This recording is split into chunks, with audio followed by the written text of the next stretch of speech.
Lijep pozdrav! U ovom videu izračunat ćemo površinu trokuta ako je poznata duljine stranice B5 i C 7 cm i kut alfa je 95 stupnjeva. To izgleda prilike ovako.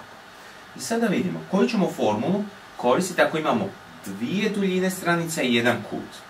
Kad bismo išli A, B, sinus gama, ne može. Trebamo naći nekog gdje je BC, evo ga, BC, sinus alfa, to je to.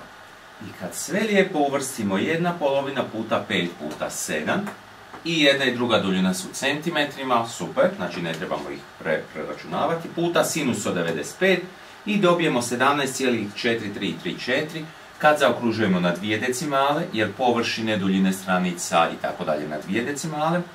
Tada gledamo treću, ako je ona manja od 5, odbacuje se ovaj nastavak i dobijemo površine 17,43 cm kvadrat.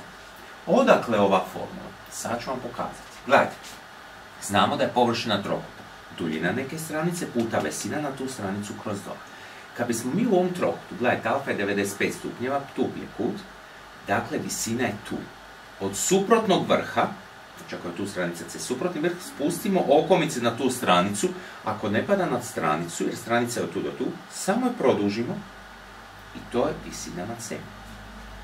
Kako sada iz ove formule dobiti ovako nešto? Gledajte. Ovo je sad drugi način rješavanja postupno. Pogledajmo sad ovaj ovdje mali trokut, ja ću ga izdvojiti ovdje. Ovo je visina na C. Ovaj je ovdje kut, ako je ovdje alfa, onda ovaj kut, ako ovo sve zajedno 180, koliko je ovaj ovdje kut?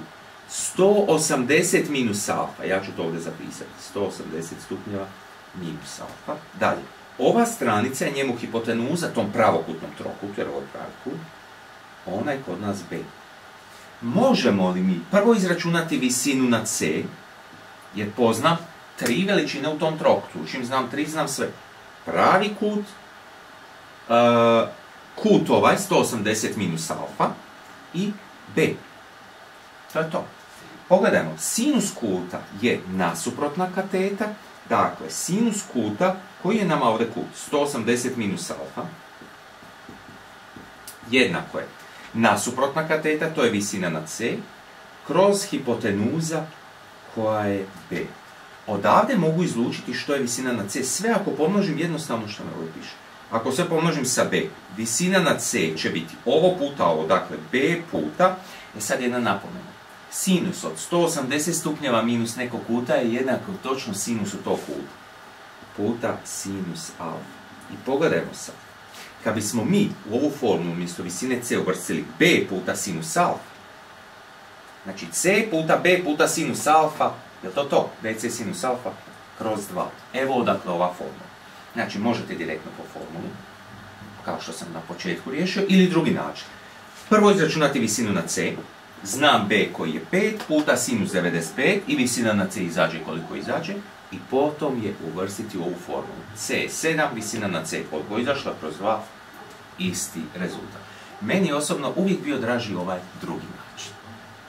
A u sljedećem videu pokazat ću vam kako, ne koristeći računalo, izračunati površinu trokuta ako je zadana jedna stranica A i kutevi beta i gama. To je zadatak 3.2 Dakića Lezovića. Hvala što ste gledali i ovaj video.